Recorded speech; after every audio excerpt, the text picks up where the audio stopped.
ప్రపంచంలో కల్లా ఐశ్వర్యవంతులు ఎవరు? కుబేరుడు కదా.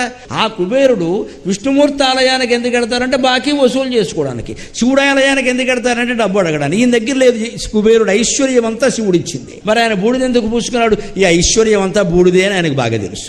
విష్ణుమూర్తి ఆయన దగ్గర బాకీ ఎందుకు తీసుకున్నాడు? ఎప్పటికీ తీర్చట్లా. నిజానికి విష్ణుమూర్తి తలుచుకుంటే కుబేరుడు బాకీ ఓ లెక్క అండి. ఎందుకు ఇస్తారో తెలుసా? అప్పు ఇవ్వడమో తప్పే, అప్పుడు తీసుకోవడమో తప్పే, తెలుసుకో అని చెప్పడానికి ఎప్పటికీ ఇవ్వడు ఆయన.